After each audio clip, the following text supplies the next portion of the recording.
वैष्णव वैष्णवी आवाज आ रही है ना? शादी की म्यूजिक की आवाज में आ रही है। हाँ देखो, अभी हम लोग जहाँ पर आए, ये स्थान का नाम उच्चा गांव है। हैं? कहते उच्चा गांव नाम क्यों पड़ा? क्योंकि राधा कृष्ण का 8 विषय सखी है, लेकिन 8 सखियों में जो सबसे जो बड़ी सखी कौन है? ललिता सखी। इसलिए जैसे सारे सखियों में ये ललिता सखी सर्वश्रेष्ठ है, उसी तरह उसका गांव भी सर्वश्रेष्ठ है। इसलिए इनका जो गांव है ना, सबसे ऊंची गांव में है। इसलिए सबसे ऊंची और सबसे ऊंची प्रेम सगाई। अभी प्रश्न है कि कहते हैं सखियां ललिता सब है कौन? कहते जब कृष्ण गोलोक वृंदावन में कल्प वृक्षों के नीचे खड़े थे, अभी कृष्ण अकेले, अभी उनकी मन में इच्छा हो रही है लीला करने के लिए। अकेले थोड़ी अच्छी लगती है। जैसे आज हम लोग इतने सारे भक्त आए, तभी तो परिक्रमा में आनंद आ रहा है ना। अकेले होते थोड़ी आनंद आता, आनंद आता ही नहीं। अभी ठाकुर जी इच्छा कर रहे हैं लीला करने के लिए। जब इच्छा की, इतने में कृष्ण का जो बाम अंग कंपना शुरू हो गया। होते होते उनके बाम अंग से एक बड़ी सुंदरी, एक प्यारी एक लड़की प्रकट हुई। इसलिए वो रास मंडल से प्रकट हुई। इसलिए उनका पहला अक्षर रा, और प्रकट होकर के कृष्ण की सेवा करने के लिए, सुंदर सुंदर पुष्प चयन करने के लिए धावित हुई। इसलिए इनका नाम हो गया रा और धा नाम पड़ गया। बस श्रीमती राधा रानी की जय। एक से हो गए 2, लेकिन अभी राधा रानी चाहती हैं मैं अनंत रूप में कृष्ण की सेवा करे। लेकिन इस सेवा कैसे करेगी? तब राधा जी की जो भाव ही वो एक एक मूर्ति रूप धारण किया। सबसे पहले कौन सा सखी प्रकट हुई? ललिता। ललिता मतलब होता है लालित्य व सुंदरता। इसलिए राधा रानी की जो सुंदरता ही उसने एक रूप धारण किया कर दी, ये ललिता सखी। एक तुंग विद्या, तुंग विद्या मतलब क्या? जो विद्या में सर्वश्रेष्ठ है। एक सखी का नाम चित्रा। चित्रा मतलब क्या? जो बड़ी सुंदर चित्र अंकन कर सकती है। हाँ, सुंदर चित्र, इसलिए उनका नाम चित्रा नाम पड़ा। उदाहरण दिया, जैसे एक तमाल वृक्ष। तमाल वृक्ष देखने में तो बड़े सुंदर है, लेकिन और कब ज्यादा सुंदर हो जाता है अगर वो वृक्ष के ऊपर एक लता अगर चढ़ जाए। क्या तो लता स्वरूपिणी कौन है? बोले श्रीमती राधा रानी। कृष्ण जब अकेले हो तो सुंदर है ही है, लेकिन देखना जब राधा रानी खड़ी हो जाती है ना, कृष्ण का और 4 चांद खिल जाती है। लेकिन 2 हो गए, लेकिन अगर उनको आस पास में पेड़ में लता चढ़ गई, अगर उसमें सुंदर सुंदर उसमें पत्ते आ जाए तो उसमें और भी सुंदर हो जाएंगे। बोले पत्ते कौन है? बोले ये जितने सखियां हैं। लेकिन और कब ज्यादा सुंदर होगा? अगर उसमें सुंदर सुंदर फूल अगर आ जाए, कितना और भी ज्यादा शोभा बढ़ जाएगी ना। कहते ये फूल मंजरी कौन है? कहते राधा रानी की जो छोटी छोटी दासियां हैं, ये जब प्रकट होती है उसमें और भी सुंदरता बढ़ जाती है। इसलिए राधा रानी ही कृष्ण सेवा के लिए अनंत रूप धारण किया है। इसलिए ये गांव का नाम है उच्चा गांव, और ये ललिता सखी का स्थान है। इसलिए जब तक इनकी कृपा नहीं होना भैया, कोई भी राधा कृष्ण को पास में नहीं पहुंच सकते। अभी हम भजन गा रहे थे ना, ललिता विशाखा आदि जत सखी वृंद, आज्ञा करीब सेवा चरणार बिंद। हम कोई भी डायरेक्ट रूप में कृष्ण को पास में नहीं पहुंच सकते। सबसे पहले हम गुरु जी को शरण में जाना पड़ेगा। गुरुदेव क्या करेंगे? उनकी गुरु जी को पास में ले जाएंगे। वो क्या करेंगे? वो उनके गुरु जी को पास में ले जाएंगे। लेकर के लास्ट में कहाँ पहुंच जाएंगे? कहते एक रूप मंजरी, उनको पास में। फिर रूप मंजरी कहाँ ले जाएगी? बोले ललिता को पास में। फिर ललिता कहाँ ले जाएगी? फिर राधा रानी को पास में। फिर राधा रानी क्या करेंगी? फिर हमें कृष्ण की सेवा में राधा रानी लगा देगी। हम डायरेक्ट कोई भी कृष्ण सेवा को प्राप्त नहीं कर सकते हैं। कहते उनकी विशेष करके 8 सखियां हैं। कौन कौन बोले सकता है? 8 सखियां क्या क्या है? एक एक सखी का नाम लो। कौन कौन? विशाखा, चंपक, चित्रा, तुंग विद्या, इंदुलेखा। लगता है सब पंडित बैठे। एक बार ताली हो जाए पंडितों को, अच्छी बात है। इनके 8 सखी है, ठीक है ना। लेकिन ये 8 सखियों का अलग अलग सेवा है। बोले सुन लो क्या क्या सेवा।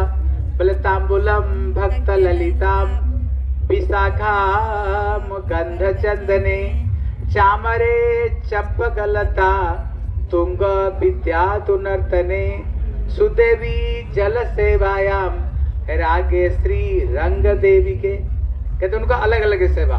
कहते ललिता सखी का सेवा किया है, बोले सुंदर सुंदर पान को जो बीड़िया इतने सुंदर सुंदर बना करके उसमें चूर और उसमें कत्था ये सब चीज देकर इतने सुंदर मसला दे करके पान बिड़िया राधा कृष्ण को सेवा करती हैं। पहले माताएं कोई लिपस्टिक नहीं लगाया करती थी, लिपस्टिक कोई नहीं लगाती थी। जब पान खाना मुंह अपने आप मुंह क्या हो जाता है, लाल हो जाती थी। इसलिए ये ललिता सखी राधा रानी की तांबुल की सेवा करती थी। बोले विशाखा गंध चंदने, बड़े सुंदर राधा कृष्ण को बड़े सुंदर श्रृंगार करती थी। चामरे चंपकलता, चंपकलता चामर की सेवा करती थी। सुदेवी जल सेवा की करती थी। रागे श्री रंग देवी के, रंग देवी बड़ी सुंदर सुंदर राग रागिनी से भजन गाया करके राधा कृष्ण को रिझाया करती थी। इसलिए जो ललिता सखी है, कहते इनका एक प्रश्न करता हूं, देखता हूं कौन उत्तर दे पाता है। ललिता सखी का जो वस्त्र का रंग क्या है? कौन बोलेगा? बोलो बोलो। जो ललिता सखी का जो साड़ी का रंग कैसे? मयूरपंख। क्या इसलिए उनका साड़ी का जो रंग है और मयूर यहाँ पर लिखा हुआ देखो, उनका रंग है मयूर पंख। मयूर पंख का जो रंग होता है, जो मयूर में अभी प्रश्न है ये ललिता क्यों मयूर पंख का साड़ी क्यों पहनती है? क्योंकि जो मयूर पंख में राधा रानी का नाम लिखा हुआ है, राधा जी की नाम लिखा हुआ है।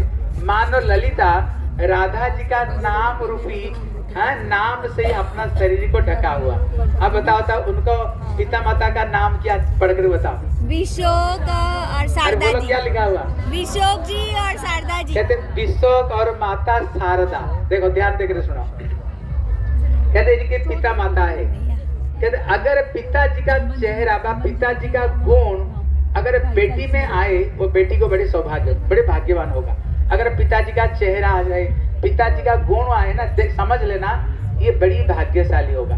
अगर बेटे के अंदर में अगर माँ की गुण व माँ की चेहरा अगर ये बेटे में आता है ना, वो दिन में 2 गुना रात 4 गुना बढ़तेगा, वो बड़े सौभाग्यवान होगा। और विशेष करके ये ललिता सखी में उसको पिताजी का विशेष गुण, पिताजी का क्या गुण है? बोले इनके पिताजी बड़े दयालु, बड़े कृपालु हैं, बड़े कृपालु। ये जो गुण है ये ललिता सखी में। कैसे ललिता सखी में? कहते अगर वृंदावन में किसी व्यक्ति के हृदय में बा किसी लड़की को हृदय में इतनी सी भावना आ जाए, हम क्या बनना चाहते हैं? राधा जी की सखी बन करके हम श्री जुगल सरकार की सेवा करना चाहते हैं। अगर थोड़ी सी गंध भी आ जाए ना, ललिता सखी क्या करती हैं? सारे इच्छा को ये ललिता सखी पूरी कर देती है। इसलिए ब्रज में जब कोई लड़की जन्म लेती है, आप लोगों को पता होगा एक है रुचि परीक्षा। सुने हो कभी रुचि परीक्षा? अरे सुने तब क्या जानती हो, खाती पीती सोती हो। इसलिए जब बच्चे घुटन पर चलना लग जाए, उसको बच्चे को सामने अलग अलग चीज रख लेते हैं, वो बच्चे को छोड़ देते हैं। वो बच्चे घुटन पर चलते चलते जो चीज को स्पर्श करता है, उससे पता चलता बच्चे का भविष्य क्या है, उससे पता चल जाती है। ये ललिता सखी क्या करती है? राधा रानी का वस्त्र ले जाती है, रख लेती है। अगर वो छोटी बच्ची घुटन पर चलते चलते अगर वो वस्त्र को स्पर्श कर दे, फिर पता चलता है ये भविष्य में राधा जी की सखी बनने वाले, ये राधा रानी की दासी बनने वाले। और उसको ऊपर में ललिता सखी की विशेष नजर रहती है। इसलिए ललिता सखी बड़ी दयालु, बड़ी कृपालु श्री ललिता सखी है।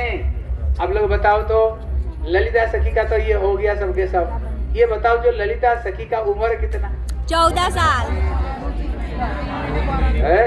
सब पंडित हो गए लगता है। कितना है? 14 वर्ष 3 महीना 12 दिन। इसलिए ये राधा जी से थोड़ी सी ज्यादा उम्र है। राधा रानी का जो उम्र है ना 13.5 साल की, लेकिन ये चूंकि राधा जी की थोड़ी सी राधा जी की बड़ी होने के नाते ये बड़ी सखी है, राधा रानी को भी ये शासन करती है, शासन करती है। और राधा रानी को प्रेम को शिक्षा भी देती है। और कांटा बिछवा करके कीचड़ के ऊपर में राधा रानी की आंखों के ऊपर में काला पट्टी बांध करके उनको चलाना सिखाती हैं। बोले कृष्ण को साथ में जब तुम मिलने के लिए जाओगे कैसे जाओगे? उनको प्रेम की पाठ, उनकी प्रेम की विद्या पढ़ाती हैं राधा रानी को। जब अमावस्या का रात को राधा रानी को काले कपड़ा से पहना करके ले जाती हैं कृष्ण से मिलाने के लिए। सावधान, खिलखिला करके हंसना नहीं। क्यों? राधा रानी का जो दांत में इतने उज्जवल, इतने प्रकाश, राधा रानी जब हंसती थी उनकी दांत की तेज से चारों तरफ में उजला उजला हो जाती। लेकिन खबरदार रात में हंसना नहीं खिलखिला करके, नहीं तो पता चल जाएगा तुम कृष्ण से मिलने के लिए जाती हो। इसलिए जो ललिता सखी है, आप बता सकते हैं उनको जो सेवा में निकुंज में ये क्या सेवा करती है? तांबुल। कहते ये इनको निकुंज में राधा रानी के लिए, कृष्ण के लिए सुंदर पुष्प की उन्होंने सज्जा, पुष्प की श्रृंगार, पुष्प की पितान, पुष्प की छत्र, जो फूल के सेवा में ये बहुत एक्सपर्ट है। आप लोगों ने कभी बांके बिहार का फूल बंगला देखे हो? हाँ। कौन कौन देखे हो? अब देखना क्या फूल की श्रृंगार, फूल की कितने सुंदर कपड़ा, दोपड़ा, सब कुछ फूल की बनती है। ललिता उसमें बहुत बहुत एक्सपर्ट है। और ललिता की वाद्य कौन है? कौन सा बाजा बजाती है? बताओ कौन बोलेगा? वीणा। इसलिए कौन कहते हैं? इसलिए उनका जो वाद्य वीणा, इसके लिए ताली बजाओ। इसलिए उसका जो वाद्य है ये वीणा है। उनका एक विशेष राग में भजन गाती है जिसका नाम कलिंगना एक राग है। उसी राग में ये ललिता सखी कृष्ण, राधा कृष्ण को ये रिझाती हैं, ये ललिता सखी। इसलिए कि जो स्थान है श्री ललिता सखी की स्थान है और इनकी अनुगत्य में विशेष करके 3 सखियां सेवा करती हैं। एक अनंग मंजरी, एक रूप मंजरी, एक लवंग मंजरी। ये लोग विशेष करके इन्हें अनुगत्य में सेवा राधा कृष्ण करते हैं। इनके भी 8 सखी हैं। ललिता की अनुगत्य में भी 8 सखियां सेवा करती हैं। इसलिए हम उच्चा गांव में आए हैं। ये ललिता सखी का गांव है। हम लोग इनकी अनुगत्य में, हम जितने गौड़ीय वैष्णव है, हम लोग जो गौड़ीय वैष्णव है, इनकी अनुगत्य में ही हम ठाकुर जी को सेवा प्राप्त कर सकते हैं। इसलिए भक्ति विनोद ठाकुर कहते हैं ललिता सखी र अयोग्या की करी विनोद धरिचे भाई। ललिता की कृपा के बगैर भैया कोई भी राधा कृष्ण की सेवा को प्राप्त नहीं कर सकते हैं। बोले श्री ललिता सखी की जय। बोले श्री उच्चा गांव की जय। पिताई गौर प्रेमानंदे। हरि हरि बोल। भूख लग गया ना? अभी सीधा नीचे उतरो, उतर करके एक देह कुंड है उसमें आचमन लेकर के वहाँ लाइन करके बैठ जाना सबके सब। अभी महाप्रसाद मिलेगा। बोले महाप्रसाद की जय। अब प्रसाद पा करके, हाँ सुना, उधर एक स्थान है जहाँ ललिता को साथ में कृष्ण की शादी हुई थी। अभी भी वो पत्थर के ऊपर में आप देखोगे जैसे आप लोग को पैर में मेहंदी लगा